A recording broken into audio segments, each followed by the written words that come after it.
record. I feel like now's the time you can get away with making risky fashion and like hair choices because you can blame quarantine if it's a disaster. Yeah, that's true. His beard is fully lush and evidence of such things. Yep. I don't know if it's a bad choice, but it was a choice. That's for Yeah. sure. It doesn't I get this long. yeah, Otherwise, I like it. I don't know how to take care of long hair though. Like it's getting mullety. There was like a phase of like a week where I was like, I look fucking awesome, and it's a disaster already. well, I mean, I guess who knows what next week will hold in store for you. You can We'll either see. look more awesome Yep. or worse. Well, it also I remember when I got tattoos, my dad was like, well, what if you want a real job? And I was like, this will stop that because I won't want a real job. So and now it's like, oh, you don't have tattoos? Well, you can't be cool. Why would I yeah, want to hire you for my real job? I know. Yeah, that's true. Yeah, and now I could be at any fucking tech startup. Yeah, Uh, you go to any job interview and they're like, you know what? But I didn't see any tattoos, so I don't really know how deep this guy is. I don't think this guy is like, he's never inked his body, so therefore he's never he's had any deep, like sentimental thoughts. He's yeah, never really considered anything, and he's never thought about the plight of the Palestinian people. He's never written deep acoustic music. Mhm. Oh God, that just reminded me. So I'm not in LA anymore. The most LA thing I ever saw, Josh, I was like injured from jujitsu. I like this. You said most LA, and I'm like, wow, that's a fucking high bar. It was a Okay. lot. Well, just when you said hipster, I thought of this, where I was at a hot yoga studio and there was this, yeah, like long haired kind of like sort of like slimy yoga guy. And for some reason, this yoga studio had an acoustic guitar on the wall. And this guy's trying to pick up this chick. He's never talked to her before. And just slowly, without asking or saying anything, just picks the acoustic guitar, takes it off the wall, and starts playing while talking to her. It Yes. Yes. was rough. Yeah. Well, of course, if he's a hot yoga, fucking stick and poke tattoo guy, I'm Right. sure he's slimy. The sliminess helps him to glide through the poses better Yep. and get more anointed with his chakras. Yep. But having tattoos, that just means you can be like, look, serving coffee is a real job. Yeah. So, hip fucking barista single origin snobbery Yep. comes with a certain aesthetic. Yeah. So the long hair, I don't know. I feel like I'm kind of trying to rebel. Oh, this all happened, guys, by the way, because that was the first thing Josh pointed out when I we turned on the camera. He was like, "Hey, what the fuck's that?" There's a couple things I really want to talk to you about. Mm-hmm. Thank you for doing this. It's really good to see you again. Oh, you as well. I feel like the week I had real friends in LA was the week I was like hanging out with you, and I will not Well, forget then, that. and then I was like, "Yo, if you want to come train," and then I could never get you down there. Yeah, I don't know what. Oh, I know what happened. I got in a fucking relationship, and Ah. and that's why I left LA. We, instead of being like, hey, maybe we're not right for each other, we were both really, it was like a very nice understanding breakup. Mm-hmm. And I think we were both just sick of dating in LA. And so just the fact that we both found two nice people, we were like, we gotta make this work. This is it, like, because it just wasn't like a shallow, gross sort of LA dating site thing. And instead of realizing that, hey, maybe we're not right for each other and we should be friends, we're like, let's just move to Tucson. And we just picked a city randomly and just kind of got out of LA. I would have loved to come train. Mm-hmm. But yeah, that's why. That's my Well, excuse. I mean, it still sounds like a catalyst for good, to be perfectly honest. So I'm not gonna fault you too much. No, it 100% was. And, that's something I've been thinking about a lot. I'd like your take on this, actually. That's something I've been thinking about a lot. Even today, I was thinking about it, where I did a wrestling podcast and someone was like, he started bringing up kind of my old stand-up stuff Mm-hmm. in the sense that, do you miss it, or do you think about, when you went on Conan and, oh, if I kept going, or And I think that so many times we look at either our past failures or our past accomplishments, if we plateaued or if whatever, and we just live in that so much, whether it's the failure that defined us or our sort of glory days, that we don't do anything to pursue, but we just like whimsically long over them. And then we use that to prevent us from doing things now, where I'm like, yeah, that happened and it was dope.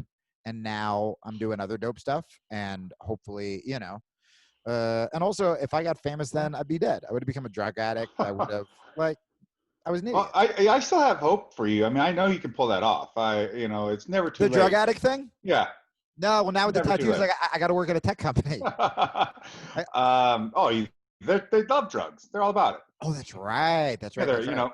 you got to go on your ayahuasca trips and what have you.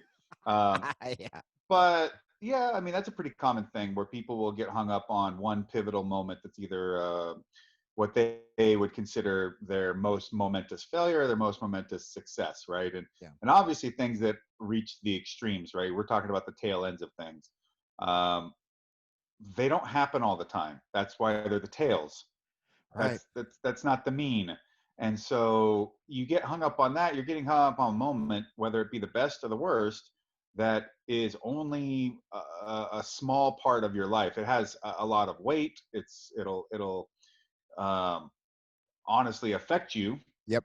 deeply, but being stuck in it is always going to be, being stuck in anything is going to be a recipe for success.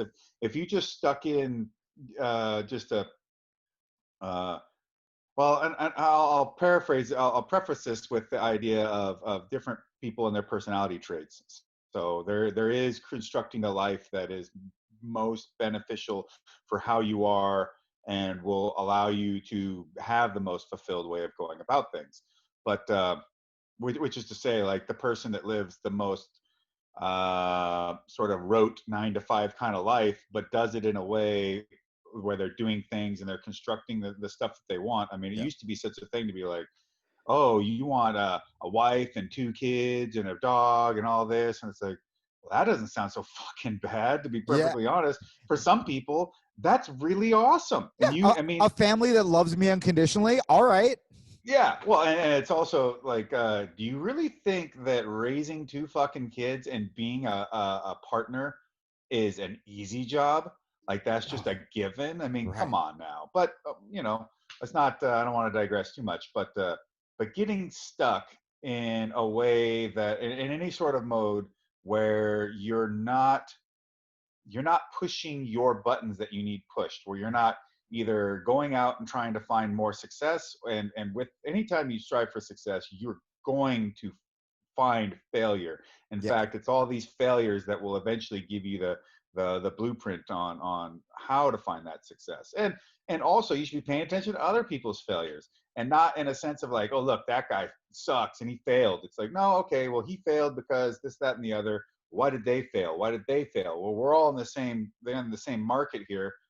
How do I learn from this? How, Yeah. was any of this avoidable? Yep. Was it just hubris? Oh, Whatever, and then the same with success, where so many times people spend so much time being bitter and jealous over their peers' success or just a famous person's success or someone who started the thing they wanted to do. And it's Mm-hmm. like, learn from them, like be Yes. inspired by them, or not even selfishly, if you want to take it a step further, be happy for them when you can gain nothing from it. And that shit takes you farther. That's something I've really focused on the last year or two, and it's a fucking game changer. Oh wait, you froze up. Hello, hello. And we're back. Yeah, we did it. So I think I lost you when I was talking about also don't be a negative asshole spending all your time Yeah. criticizing. Yeah, it does no good. I mean, how many people are out there spending their time, especially on the internet, Yes. uh, trying to tear things down instead of building things? Like, and I get that tearing things, put together a crossword or put together what is that, puzzle, Yeah. fucking, what do they call those? Jigsaw puzzle. Jigsaw. Yeah, pull it apart. Takes no time at all. Put it Right. together. That's you know. great. It's a great way to put it. I can tell you, I mean, I've pulled apart cars before for stuff, for parts and what have you. And it's like, that takes hardly, you know, pulling an engine out comes out way quicker than it does putting it together and putting it in the car. Right. Yeah, and I think it comes down to that sort of fear of failure. And you know, if you try to show, it's hard to show compassion for fucking shitty YouTube commenters or tweeters or whatever, but so many times the hate and vitriol comes, especially when it's something towards like wrestlers or, you know, something that's supposed to be fun and joyous. It comes from, oh, you kind of want to do something like this and you can't. And when you're taking something apart instead of building something, I think a lot of people subconsciously see it as they can't lose because they can't fail at the thing. If you don't try the thing, you could always say, well, I always wanted to wrestle or I always wanted to be in a band, but blah, blah, blah. And then you can shit on other people when secretly, you know, maybe you fucking wanted to do a podcast. Well, Maybe yeah, you wanted there's to fight. definitely a good point there that you can't fail in criticizing, right? For the most part. Right. I mean, even people whose jobs it is to be critics, let's say movie critics, Yes. and you know, I say a job that it may be a professional critic of some sort, but I feel like all aspects of such type um, of sectors, like be it a professional critic or even like a journalist anymore. Like that they don't exist. Right. They're pretty much all garbage at this point. It's just like Yes. it's the bottom rung of bottom rung anymore. But I think, you know, not only can they not lose by just being a critic more than often, like they can have the wrong opinion. Well, okay, they can make the wrong prediction on something, and instead of them being like people going like, well, maybe I won't listen to this person anymore. They just keep going, and then and nobody ever. I know not that they should necessarily be punished, but they don't pay a price. Not to mention people that tear things down feel like they're accomplishing something by tearing it down, and because it's so much harder when you start building and you start seeing the failure, it doesn't come out the way you wanted it to, and all the things that come with trying to create something. That can be really torturous and very difficult. Tearing things down is far more low investment.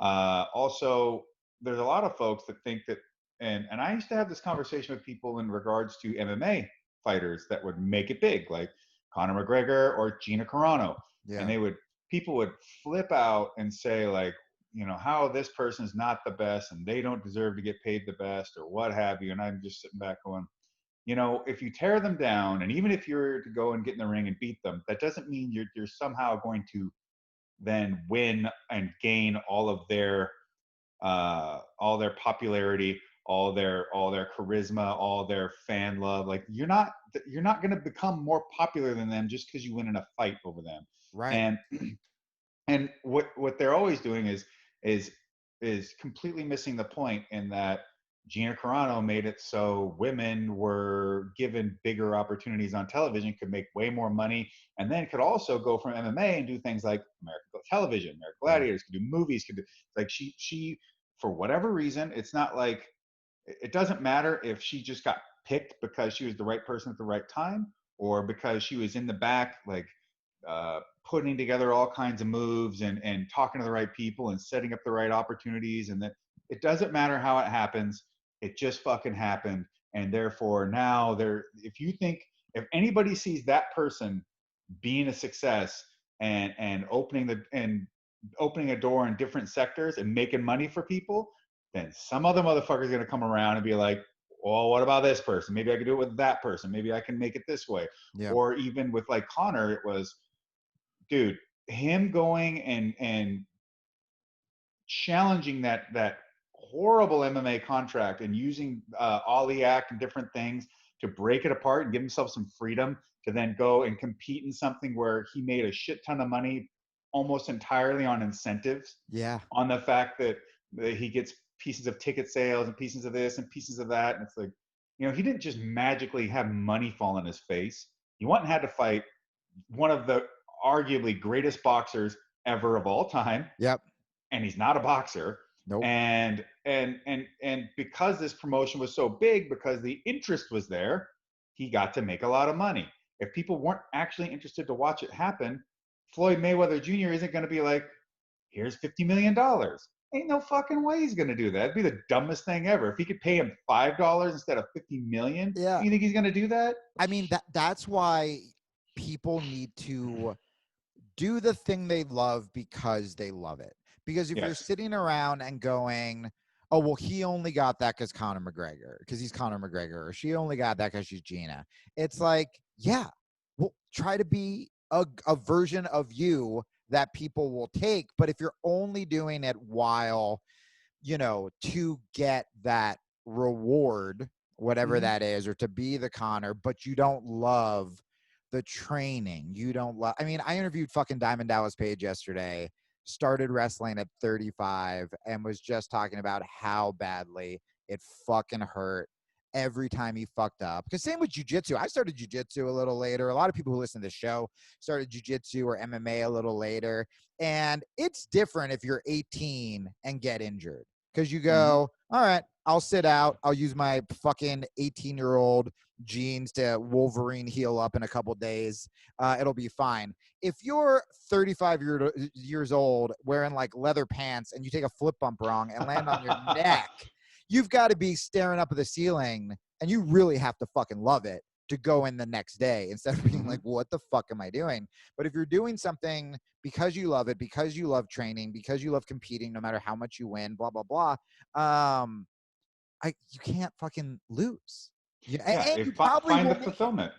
Find the fulfillment, finding the meaningful element of it, and the struggle won't be a problem. In fact, the struggle will be part of creating the meaning making out of it, Oh, of yeah. the further and deeper understanding and meaningfulness and fulfillment of why you did it in the first place. Yeah. And hey, Gina Carano doing great for herself. Last time I talked to her, doing awesome, super feeling great, great spirits, wonderful gal. Yeah. It's great to see her succeeding so much. And it's Haywire was one of my fucking favorite martial art movies, just because one, Channing Tatum was like oddly hilarious, but Gina made it look like, oh, you can do dope fighting and make it look realistic, but still make it very theatrical. Like the fights, the choreographed fights in that. I mean, that fight she had with him in the diner with like how loud the gunshots were, it Mhm. was so fucking good.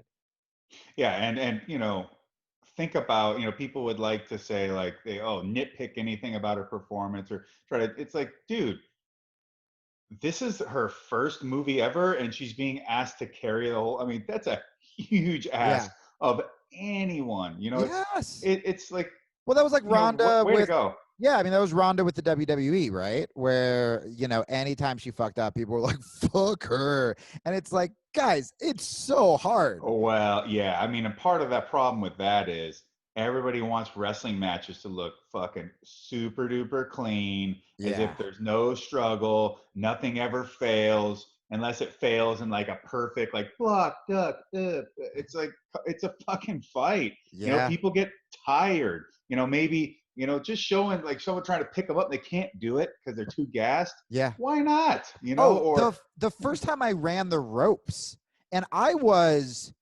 I was a brown, no, I was a purple belt, and I ran the ropes, and I'm like, I run sometimes. I fight people doing jujitsu, which is a thing I know.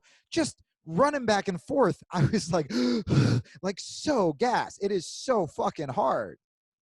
it is. I mean, and there's more to professional wrestling than just getting in the ring and doing learning all the like the wrestling moves as they call them. There's Yeah. also more to it in terms of like you got to be in shape. What's the point of showing up if you're not in shape and able to go? And if you're not in shape, you're likely not only just a risk to yourself, but a risk to the people you're in the ring with. Yeah. Okay. So I'm gonna circle back later to wrestling and sort of like management business stuff in jiu-jitsu and MMA. But to finish up the kind of more, I don't know, like philosophical part of this, when you were talking about always moving forward, this is in the very beginning of the interview.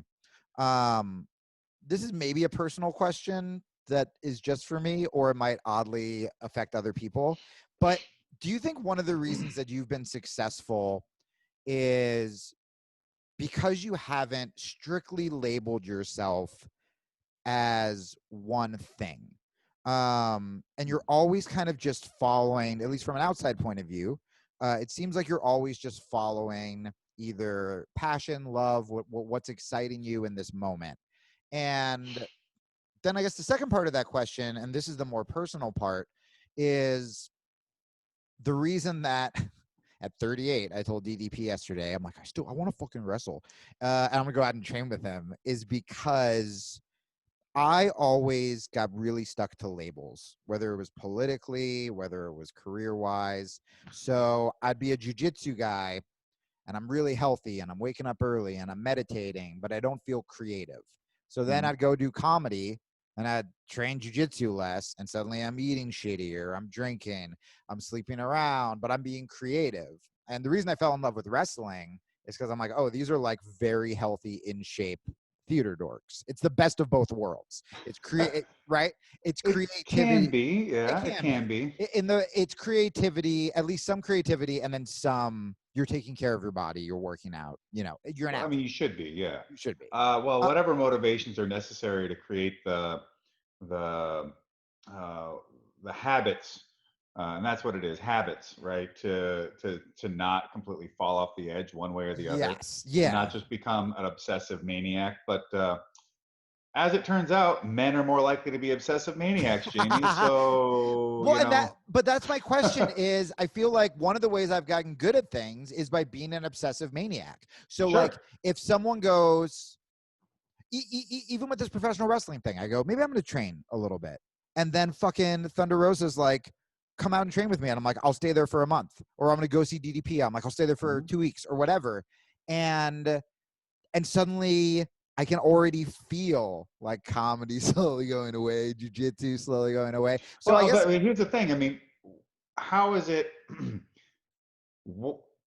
You're going to tell me that in the fucking run of the day-to-day hijinks of training fucking professional wrestling, that there is not going to be comedy around the corner throughout the entirety of this whole journey. Like there is going to be stories and humor and stupidity and ridiculous shit and things people say. I mean, it's a matter of at least you can be obsessive and an obsessive maniac. You're talking to one. Yeah. But that doesn't mean that you have to put blinders on. That means you should be aware of everything that's going on. I'm doing this thing right in front of me, but I know where my corners are. I know where everything. I can still keep and maintain things, and I can also figure out how to integrate the other aspects of my life so that I can, as I'm building on one thing, where they overlap, I'll build on another. That's really fucking cool. I love that you treat your career like a bar fight where you're like, where are my exits? Where's the other opponent? Cause yeah, you're totally right, man. And that's, I was wondering if that's how you think of it. Cause even this jujitsu podcast, my agents didn't want me to do it. But now I'm like, oh, it's the only comedy podcast in that space because I took my other thing and combined it. So actually, if you do what you're saying, if you take your advice, that's probably a good way to stand out instead of giving up your one passion to totally throw yourself in. It's like, no, be the comedian who wrestles, or be the, whatever the person listening, be this. What can you bring to jiu-jitsu that's different? What can you bring to MMA that's different? Well, I mean, if this is part of who you are and the things that fulfill you and that you find interest and love in, and to also say that you've had traction in it before, so therefore anything you give an inch to in that area actually gives you a foot, gives you a yard. You're getting more bang for your buck out of it. Then why not, right? Like, why not find ways to always, and maybe it doesn't always look exactly the way you were hoping it would, but that just because it doesn't resemble exactly what you want, it doesn't mean that, again, it's wrong or that it's not a potential for success. Right. So, I mean, it's things like I've been asked to do podcasts all the time, and I always go, no, because for me, I know what it's going to take on my end. Sure. I know how I would want to do a podcast, and I know the amount of research I would do into things and the kind of things I want to talk about. I mean, one of them is always keeps always coming up. And I've even taken meetings with major podcasting companies. Networks, yeah. And they keep going, oh, so you could do an MMA. I'm like, no, I don't want to talk about MMA. I don't want to. That means when you ask me to do an MMA podcast, that means I got to watch a bunch of fucking MMA. I got to be paying attention to all everything that everyone's got to say. Yeah. I got to read. I got to have the Google alerts on every fucking headline, or every MMA asshole opens his mouth. I don't care. Right. I don't want to talk about it. I don't really care about it that much. I've lived this part of my life. I don't find it that interesting. I still have massive love for it, and there's parts of it that I can really dig. But when people are like, what, you're not really into this? It's like, no. And I've got a million other things where I could spend my energy. Like I was just at the distillery today, doing samples. We had to check barrels and see how they're coming along and see how they're aging and do some blind tasting and all right, cool, let's go. We got to figure this out and make some choices here. And the wrestling event that's coming up. Yeah, I've got a wrestling event. I've got other stuff in production. I've got a fight October 24th. I've got and then there's all my personal projects. Right. So, and this goes back to what we were talking about in the beginning, which is you have to have love for it. Like I remember a bunch of people have brought up, just like the MMA podcast, that I should write a book. And I found myself going, yeah, but I don't want to do a book unless I get an advance and I know it's going to make money. And then in my head, I go, oh, that means I don't really want to do it. Whereas I've started listening to a bunch of wrestling podcasts again, not because I'm like, oh, fuck, I want to wrestle, I guess I got to be up on it, but because it brings me legitimate joy. And again, even though you doing an MMA podcast or me or whatever might bring you immediate money, if your heart's not into it, like, who gives a fuck? I would rather make less money, as I'm sure you would, doing something that I'm legitimately passionate about. Like, I know that if Bloodsport tanked, you would still be like, that was fucking a blast, Yeah, and for real. And I've had some folks talk to me about, okay, you could push it to this and do this and do this. And I'm like, you know what? That would all be great. But all my whole point is, as long as we're in the black, everybody that works on the show gets paid, and we can keep moving forward, good enough for me. Our day will come. We will keep building great things. And if the opportunity to take it to a next level, kind of like a much bigger style event, then it'll be there. But it won't be there without the proper foundation. Yes. And that foundation starts with continuing to produce shows, keeping wrestlers on the mat, keeping them paid, keeping them happy, making sure that everyone's taken care of, and that the show embodies what you want it to, that it comes off with your sincere and pure intent, and you keep building upon that and improving it in every little way. Yes, and the only way you do that is you don't run shows with in the back of your head being, how's this going to get on TV? Because if that's all you're thinking about, you're going to lose the authenticity that's going to make it special, that's going to make that natural fit, if it does get bigger, come up. You're going to neuter it by trying to just make it big. Yeah, well, I mean, worrying about how it would look on TV is like, well, for one, if you know anything about how things are shot for TV, not a big fucking deal, not that hard. And all you really need to do is give enough framework. People that produce TV shit, like the big money people, they'll figure it out. It's not a big deal. Right. And at the end of the day, like, why are you trying to figure out how to shoot TV shit if you're a wrestling agent and booker and whatever?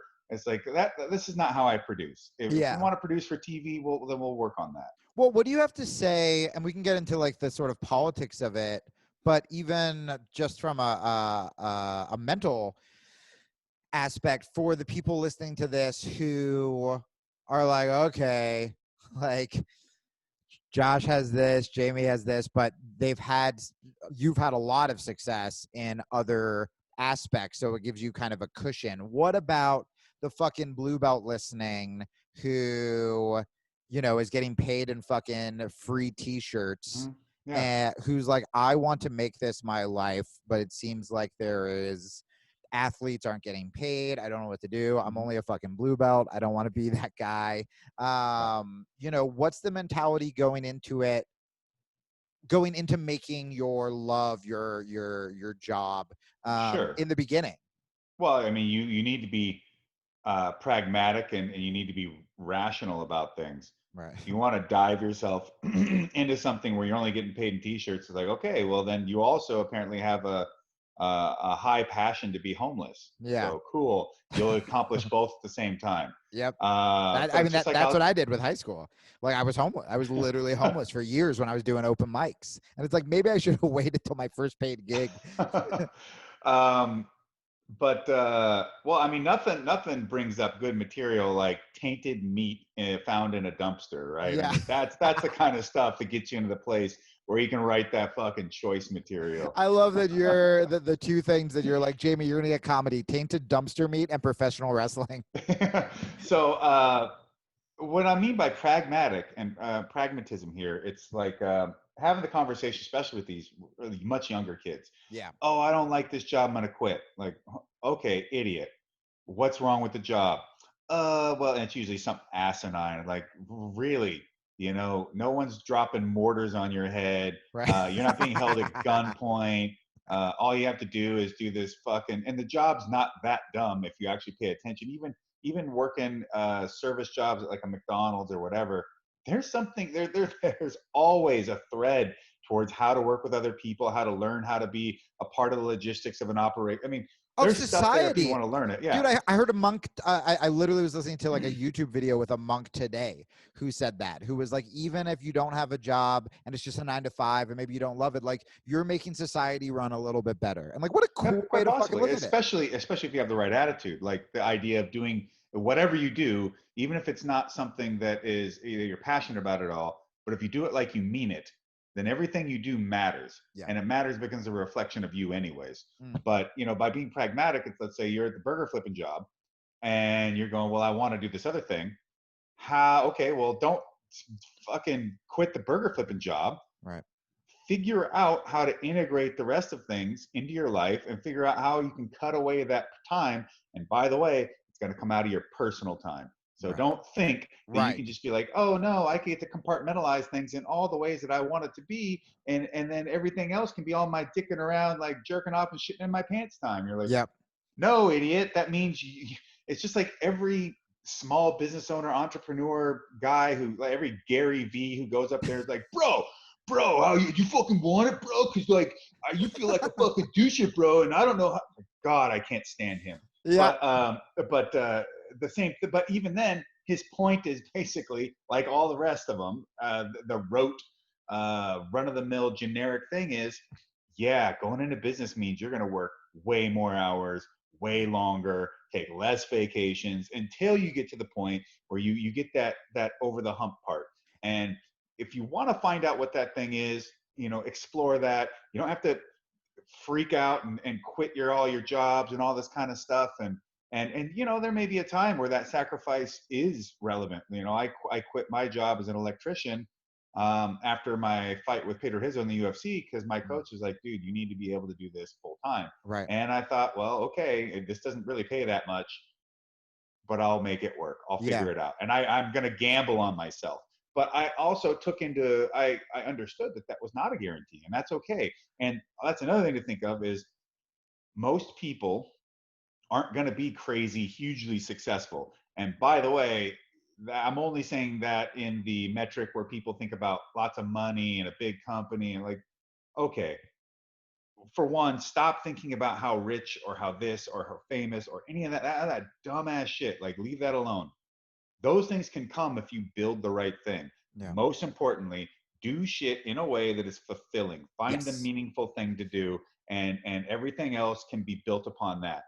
All the fighters who are always like, talking about how they want to get into it, how much money can I make, all this, and I go, chances are you're going to spend more money, you're going to lose more money than you ever make, you're never going to win a title, and you'll probably never be anybody special. And they're just like, what the fuck, dude? And I go, do you think everybody gets to be a world champion? Yeah. They don't.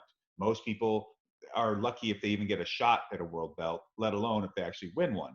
However, whether you win a belt or not, but if you give everything you've got to it and you put your absolute energies into it, if you do this like you mean it, and you learn the lessons that come from trying to get the most out of yourself from these things, from trying to find how to make yourself just that little bit better every day, how to look at your performances as a loss and see how you could have done better, how you could have done around, and look at your performances as a win and see how, well, that wasn't perfect. This could have been better. And to look at yourself and have that introspection to continue to keep looking back inwards and figuring out how to continually build upon what you've done and find that better version of yourself, that best version of yourself. Yeah. And then whatever it is, I'm sure that there'll be at least some, wistfulness if you don't quite achieve what you'd set out.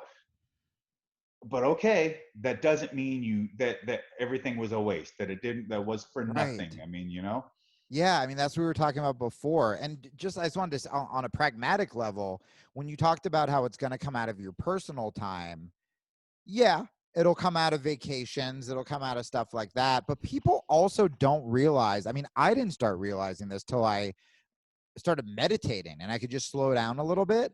The amount of time that I was on my phone doing nothing. Mm-hmm. The amount of time, like when people go, well, I don't have time. It's like, really pay attention to how many, Oh, I you know know, this. I know this one very well. I have a buddy. He is like the most handsome man in the world kind of dude. yeah, And he would sit there and tell me all the time. I'd be like, hey, why don't you do this? Why don't you do this? And why don't you train more? Do this, blah, blah. It's like, oh, I don't have enough time. I don't have time. I don't have time. And I just one day I go, dude, you've spent upwards of 2 to 3 hours a day working on your fucking rotation of pussy right. to see which one's gonna fall into place, which one's around, how to schedule this one and that one. I'm just going, are you really fucking kidding me? Yeah. Hey, how about you stop chasing pussy so hard and take some of that time and put it into something else, Oh, and there you'll find it. yeah. Oh, Josh, I have a much sadder version of that story with me, which is, so this is the first time I've been single over quarantine, easily the most I've ever gotten done.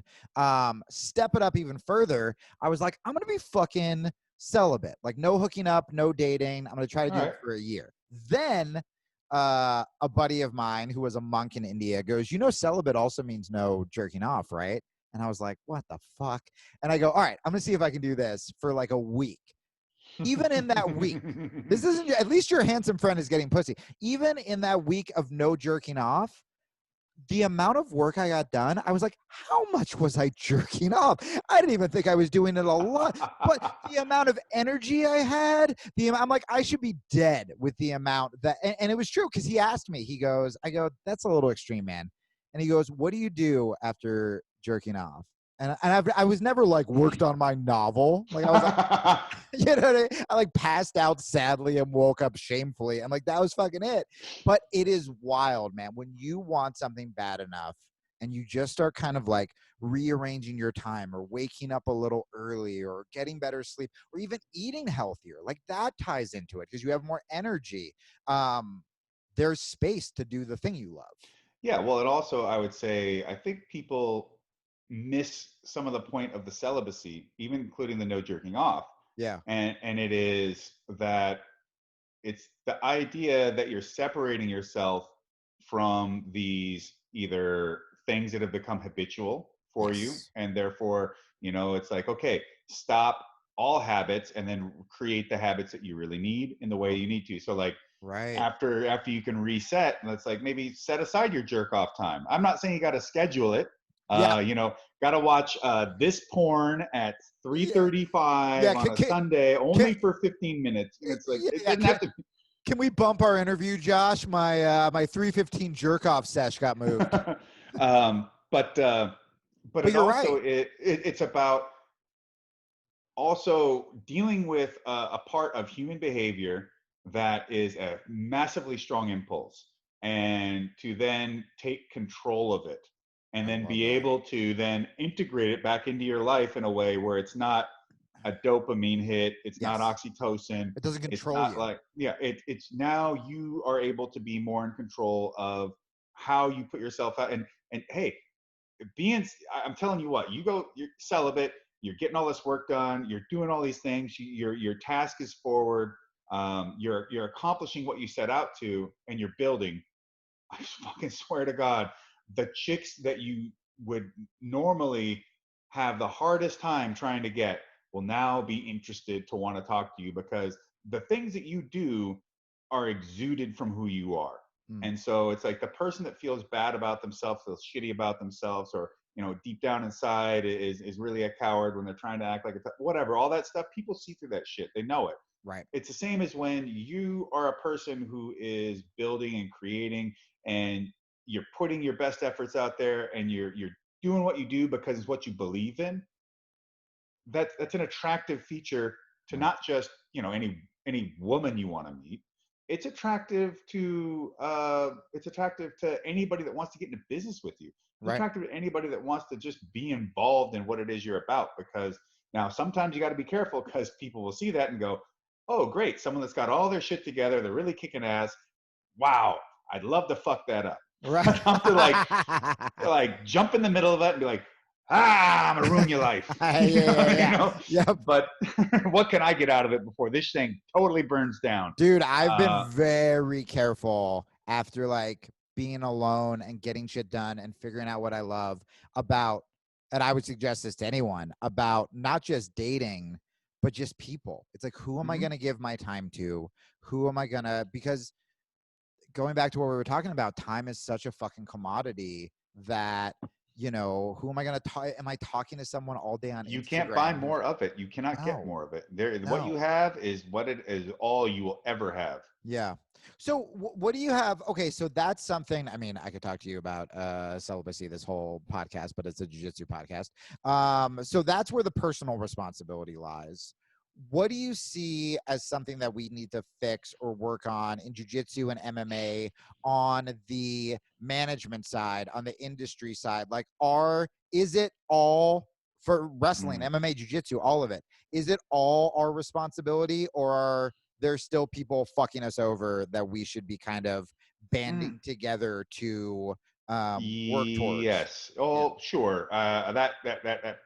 That's something that is apparent in almost all industry, Yeah. and especially it can be a problem in either when someone or some company, some group becomes so powerful that no one will band together with you against them because they're like, no way.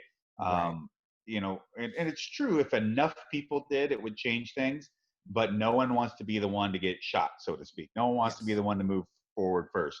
And B, the other thing is when an industry is super niche and Mm. there's just not that many options, like it's Right. so minimal, and like where you can go and who you can go to and who you can go with and through, and they know it, and then they take advantage of that thing, and knowing, and then everybody else, again, you'll get the same thing. No one's going to band together to fucking back you up Yeah. when to try and make a change because they're all afraid of them not being able to get anything. They're Right. afraid of losing their own bottom, and they're also afraid, well, what if this fails? And then now they're going to be vindictive to everybody that was like, hey, you're a jerk and we don't want to work with you. But Right. I still think when it comes to management, one, try never to fucking make it personal. Mm. Just do as much as you can, no matter how mad they may get, no matter, whatever, they don't like the number you gave them, whatever the case may be, or they hate the fact that you want them to put something in writing. Just be like, well, okay, hey, if we're doing business on the up and up, I'm just trying to keep things straightforward so we can always reference it. It's all on paper, or, this is what I think I'm worth, or this is what I have to afford. And if it doesn't work out for them, then just go, okay, well, that's fine. Maybe in the future we can do business together, but we're unable to come to terms right now. That's totally fine. I Yeah. didn't have enough money to meet your demands, or what you had to offer me wasn't quite enough, and that's okay. Like, you're not a dick either way. You're not a dick because you couldn't afford me, and you're not a dick because I couldn't afford you. Right. Like, nobody's in the wrong, and so don't make it personal. Number two, be professional at all costs. Cross the T's, dot the I's, do what you say you're gonna do, and put things in fucking writing, because the one way you can try to get around dealing or getting fucked over by people, or if you do get fucked over by people, go, okay, well, if I got to take you to court, or I got to do this, or I got to take you to the court of the public, Yeah. here it is. Yeah. and put everything in writing, get it all in Ugh, writing I was all the so time. bad at that. I was always so naive, and I'm like, I'm friends with everybody. I didn't know people took screenshots of text messages, and I was like, I Mhm. trust. And yeah, you're absolutely right. Yeah. When it comes to those sort of larger, and again, we can jujitsu focus on this, or fight focus on this. When it comes to, I it's going to be different for everyone, but your perspective of, do you think it's wiser to spend more time being like, man, we got to get like IBJJF to pay, or we got to get, more pay for prelim fighters, or be your own business and figure out a way Mhm. to, I'm going to make a fucking podcast, or I guess I'm going to get on Cameo, or you know what I mean? Like, Yeah. because for me, my instinct is always like, kill the masters and fuck the people who are fucking over fighters and stuff like that. But also I want to encourage people to be able to make a living with something that they love. Yeah, I mean, one of the things about killing the masters, one, keep in mind that they probably didn't become the masters just cuz, right? Like it Right. takes a fucking ton of money and a Right. ton of time and a ton of resources to create an IBJJF, even to Yeah. create a UFC, to create anything. Like it took tons of investment. Do you have anyone that can create that kind of investment? And Right. if you do you have enough that you can then go challenge and that's another thing. Like even with Bloodsport, I don't challenge anyone. I don't just the first thing we talked about. I don't spend time tearing the other organizations down. No.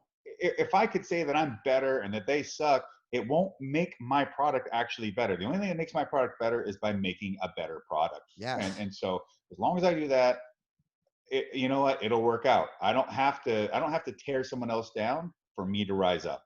I love I that. have to be focused only on my ascension and doing the things that I believe in, the way I think they should be done, and following up on my commitments. Yeah. When it comes to killing the masters, there's always an option to create your own thing. You don't like the way it's done, take your toys and go make your own. Now, in things that are so niche, that can be that can be more easily done, and it can also be more difficultly done. Difficult, and you think you're going to be the next IBJJF? Well, go ask Jiu-Jitsu World League or the NABJJF. Right. They're not nearly as big, but they're doing their own thing. Yeah. And so, kudos to them for creating their own product. But it is possible because they do exist.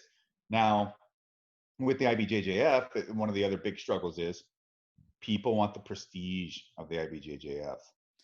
Yeah. So it's like You got to get that T-shirt.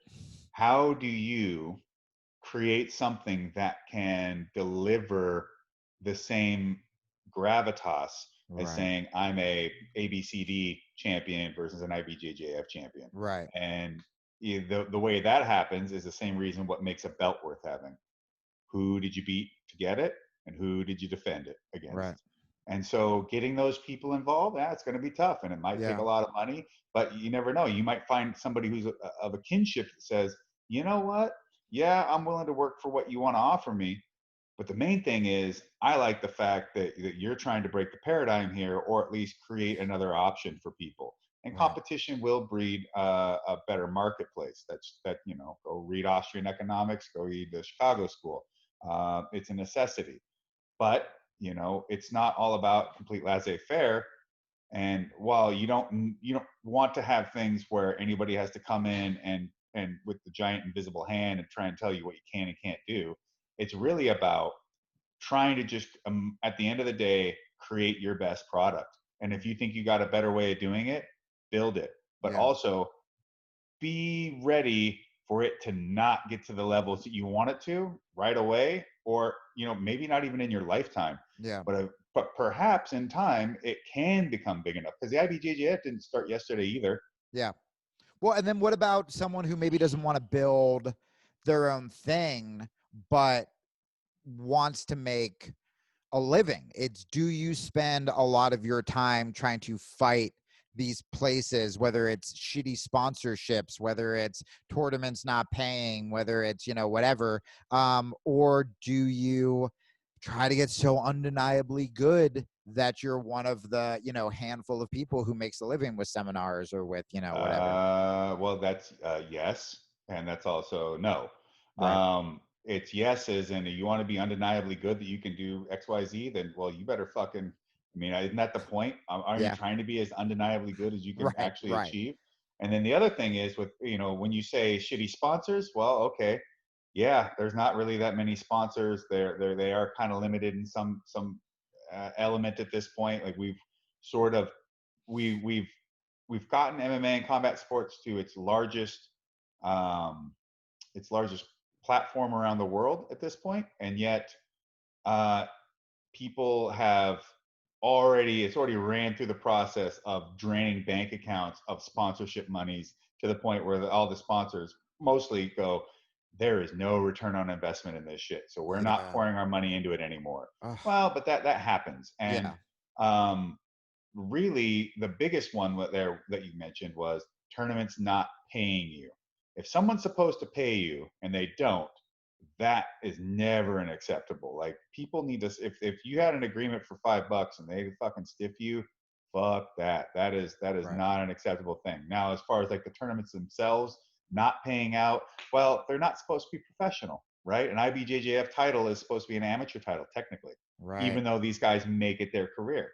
And Now, it's if the you're good top of enough, the, yeah. right. Now, if you do well enough, then you might find yourself in Fight to Win and Flow Grappling and maybe Abu Dhabi Pro, or the thing is, it's tough to make money running a pro grappling event. Right. It's possible to make money with the IBJJF because of the sheer numbers. Yeah. Before I let you go, any just so my jiu-jitsu people don't kill me for not talking a ton about jiu-jitsu, although this is one of my favorite conversations I've had. Do any thoughts, you're a big catch guy, any thoughts on sort of modern jiu-jitsu and sorry, I'm laughing at myself because I'm like, that's the one time I sounded like I hosted a jiu-jitsu podcast. What are your thoughts on modern jiu-jitsu? But all the youngins coming up, whether it's the trash talking, the leg lock games, well, the leg lock games are very interesting, and I'm still old enough to remember when being a leg locker was spit upon in jiu-jitsu, and now all the jiu-jitsu guys are doing leg locks. It's yeah, like, well, oh, that's talk about that. so I just remember being, oh, that's cheap, that's dirty. My old coaches, Eric Paulson, got booed out of the Pan Ams for leg locking people, even though they were No, legal. And it's just he like got booed out. all the hypocrisy of all the BJJ guys being all about footlocks, and then now it's like, where were you even 10 years ago? Fuck that. I They're remember like, I'll all tell of you it. where I was. I was booing Eric Paulson at the Pan Am. Yeah, it's like this bullshit. So stop acting like leg locks have always been a thing.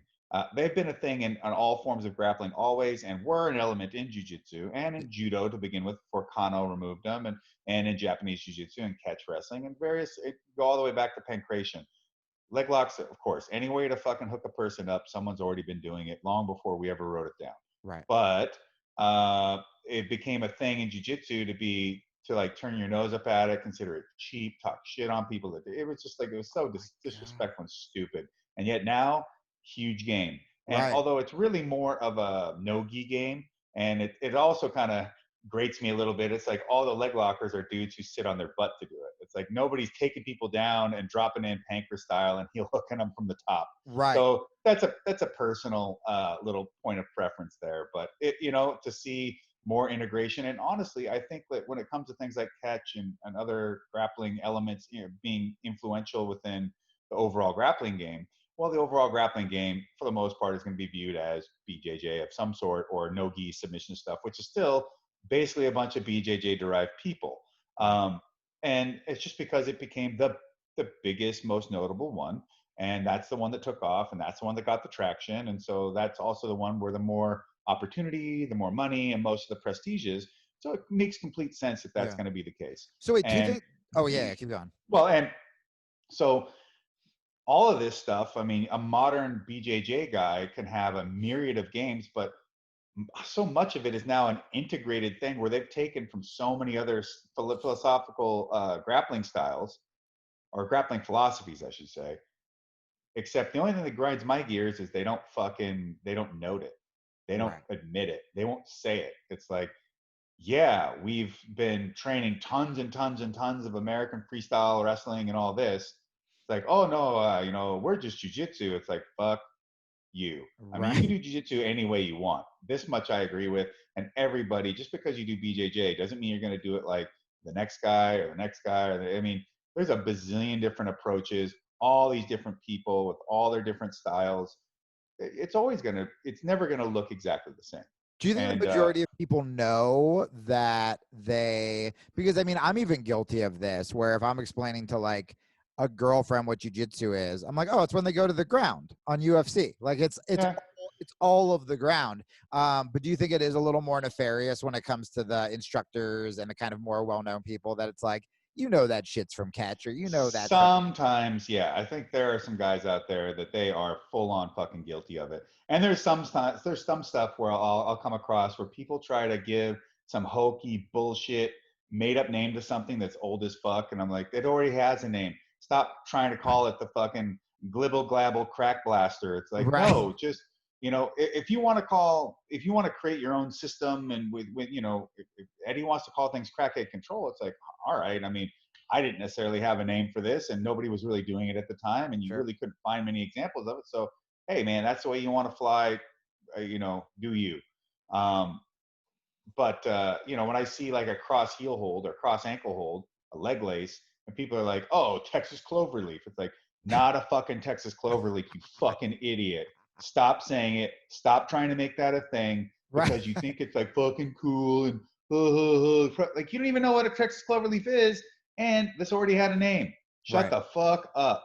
Yeah. It's Also, already been named. Texas Cloverleaf sounds more like a professional wrestling move than it does. Because it is, yes. Yeah. Go watch Steve Malenko. Right. The Texas Clover Hold or Texas Cloverleaf is nothing like what people in jiu-jitsu keep trying to call a Texas Cloverleaf. Yeah. And anytime anyone around me tags me in anything with it, I'm like, cross heel hold. It's already been there. Go Yeah. watch Volcon. Go watch Sambists. Go watch. I mean, this shit has been named from so much longer. And guess what? Your dumbass probably saw it on one of their tapes, and now you stole it. Now you want to make it. You want to rename it so you can claim it. And it's like, Right. you know what? Claim it by being on the mat and winning. Claim it by being a good teacher. Claim it by being somebody that can instill these techniques into people and broaden their horizons, and be able to give all your individual athletes the thing that's going to help them for their body type and their temperaments and their strengths and their weaknesses. Be that.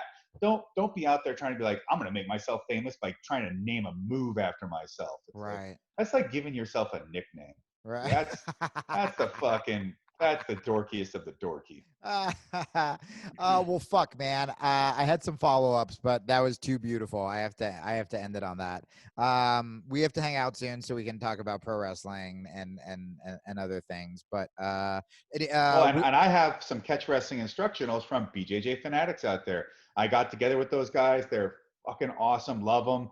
And great. I have the first one that I'm doing with them is a double wrist lock from the top position, but it's called Oh, Championship Catch Wrestling, and it's a ton of detail work on how to do the kimura or double wrist lock, as we call it in catch wrestling. And it's very technical. It's about the grips, the braking mechanics, the leverage, the creating mechanical advantage, all that kind of stuff. And ooh. I promise, if you think you know everything there is to know about a double wrist lock kimura, I'm going to tell you, no, there's a lot to be learned on this. I will get that because I love it for. I think a lot of people probably think it's a big guy move because they see a big dude on top just go and Mm-hmm. just yank it. I use it a lot for control. It's my favorite control to go back to armbar to back, blah, blah, blah. Mm-hmm. But I don't have a ton, especially from the bottom, of finishes or anything, even just in sparring with it. And I feel like it's something that could actually be really good for a little person, even though I think a lot of little guys think it's like a big guy, just yank arm and Well, pull. for one, it's a lot about, there's a whole section on the framing and the gripping, Yeah. and how to really get that arm locked up so that it is yours and you Yeah. get that control with it, because the submission is about control as well as it's about snapping the limb. You don't get to snap or break anything until you've controlled it, taken the range of motion out of it and now apply leverage where it no longer has any flexibility, or it no longer has any ability for movement. Now, I don't go over double wrist lock stuff off the bottom. That's going to be on the next one. Nice. But this one's all top control stuff, all entering into your double wrist lock from mount, from side control, half guard, and different little tips and tricks and things to deal with. And also, I call it championship catch wrestling because everything I do is tried and true. I've won belts all over the world in MMA, grappling, against jiu-jitsu guys, against catch wrestlers, you name it. And these are all the little things that I've learned over the years to do when dealing with somebody who's highly skilled, and is gonna know all the run of the mill blue belt, brown belt level type of stuff. And also how you can expect where the defense is going to come. Where is the resistance going to be? Where is the difficulty? How is your opponent going to react? It's actually going to make this difficult. He's not just going to lay there and let you just crank on him. Right. And then how can people see Bloodsport? I actually think it could be a really cool thing for, I assume that most people listening to this show, I know there are some diehard wrestling fans, and Jessamine Duke got very excited when I said I was going to be talking to you and love you. Where can people see it? Because it could actually be a cool event for someone's first wrestling, I think, to watch. I think that if you're a jiu-jitsu guy or a grappler of any sort, or anybody that's involved in MMA, but you do like the I hesitate to say theatrics because there really is no theatrics to what we do. Yeah. But you like the heroic element of professional wrestling. You like that bit of a bigger appeal of the whole thing, as far as like the bigness of everything in the ring.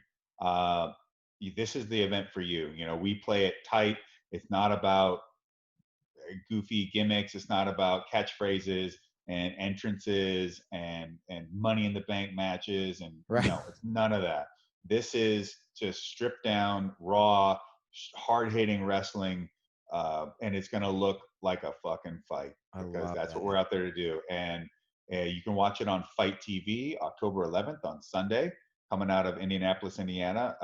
We're also part of something called The Collective. So if you're a person that has a really broad taste in wrestling, with The Collective will have a show for any sort of whatever you might want to watch. If you feel like going through a smorgasbord of every kind of wrestling you could think of, The Collective will give that to you. Is that the one I saw you tweet where there was even like an LGBT show or something like that? Like I said, anything you could think of. That's awesome. I personally, I don't know what an LGBT wrestling show is exactly. I assume just using LGBT wrestlers was my guess. I guess, but at the end of the day, man, whoever they're booking for this, the performers and the way that they're going to want to perform and the way that they're going to, put out their product, it's going to be different. It's going to be unique to what they're trying to create. That's awesome.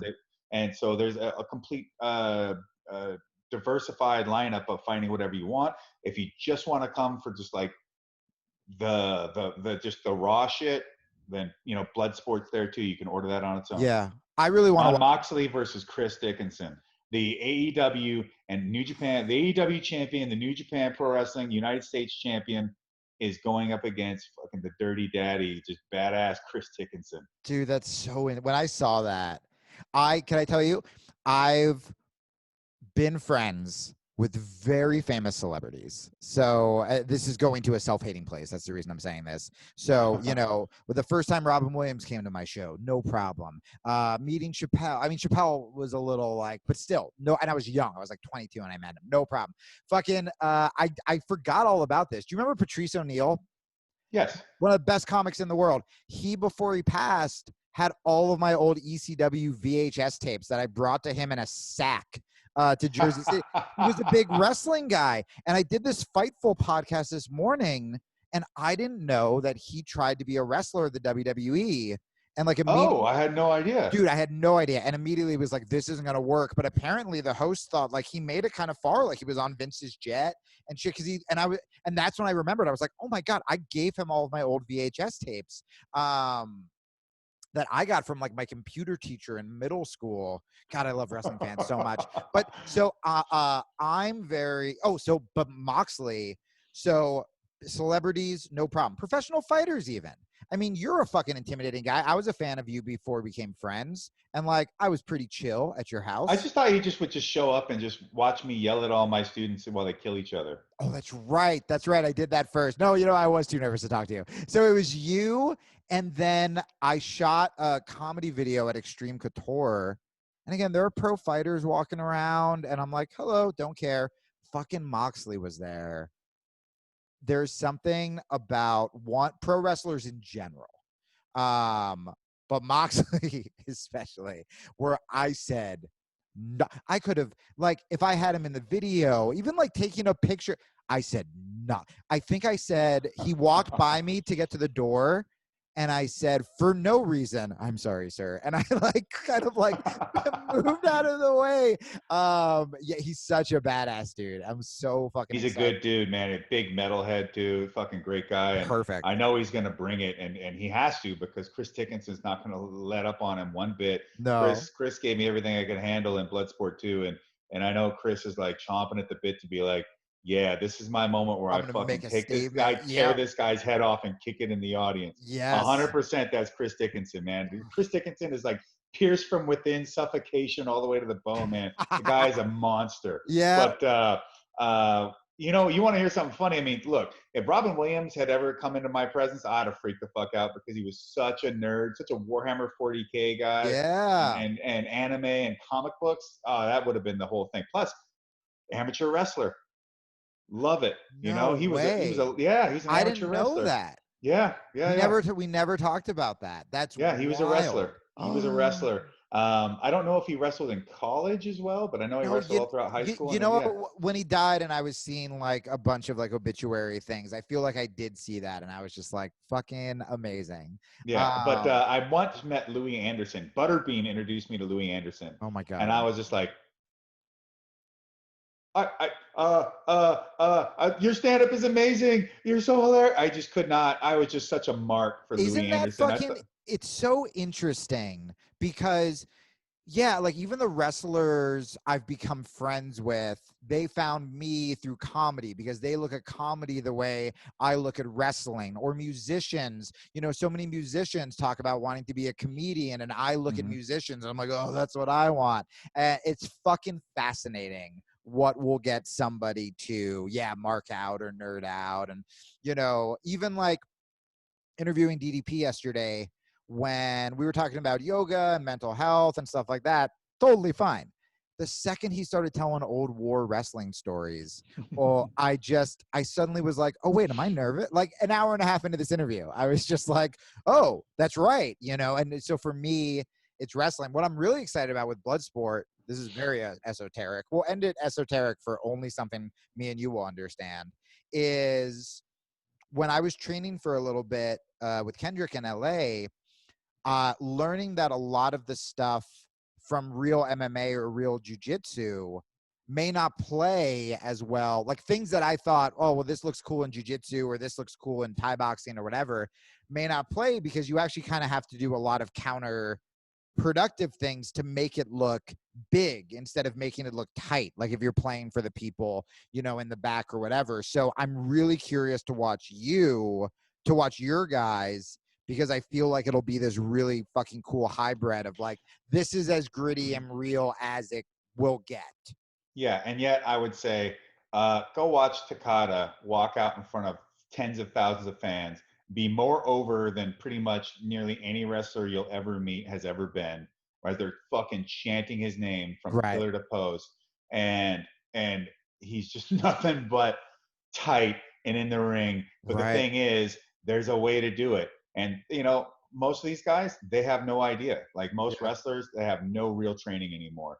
But the other thing is, there's this myth that everything has to be like stage acting. It's like, no, it doesn't. Yeah. Actually. Oh, and I should say it was not Kendrick who said that. It was just someone at the school. It was Oh yeah, but it's a common thread. I hear this all. Oh, it's too snug. It's too the fans can't see it. It's like bullshit. Yeah. Fans love the shit out of watching MMA fights and boxing matches, right? But hell, if most of the fans know exactly what the hell is going on, right. I'll tell you what. You go through a program, or you go through a set. You get in there, you shoot on the guy, double leg on him, whatever, and you get on, and you there's like a shit ton of motion. and oh yeah, no one can see what's going on. But then it culminates in something that matters. They don't care that you just look like the Tasmanian devil for a minute. They just know that at some point it fucking ended in an exclamation point, and now it's like, Yeah. oh, Dude, I even like I remember doing a chain wrestling drill before I knew any wrestling, like professional wrestling. And the guy used to do MMA who I was partnered with, and Kendrick was like, "Yeah, fuck it, try it." And just hitting a real double leg. Not like I didn't slam him to the ground, but like, shooting in hard realistically.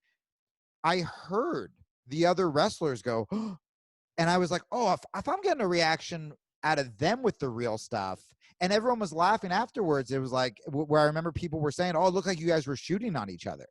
And we weren't. We were just doing it a little more that's the realistic. fucking thing, is that when a push comes to fucking shove, these guys all sit back and they're like, oh, I thought that was you. Oh yeah, you're the fucking worker, and now you're getting worked. Right. And the thing is, This got me so excited. you forgot. You forgot why a pro wrestling match matters, because these guys are supposed to be trying to win. Right. If you're not trying to legitimately, if you're not out there really trying to fucking win the match, then you're just out there doing Cirque du Soleil. Oh, And if I'm gonna go watch Cirque du Soleil, I'm gonna go watch Cirque du Soleil, right. because the entrance, the like the barrier of entrance to be in Cirque du Soleil is insane. You can only be like the top 0.9% in the whole world or less to be in Cirque du Soleil, and then you got to fight every minute that you're there that you don't get injured or someone else better doesn't come up and take your spot. That where in wrestling, fuck man, I have seen some guys. I'm like, how the hell did they ever get in the ring? Right. Oh my God, dude. Everybody listening to the show has just quit jujitsu to sign up for a pro wrestling school. This is awesome. I'm so excited. I'm literally going to go watch. Yeah, I haven't watched Takada in so long. I'm going to go watch old Takada. I'm going to go watch all the old blood sports that I can find.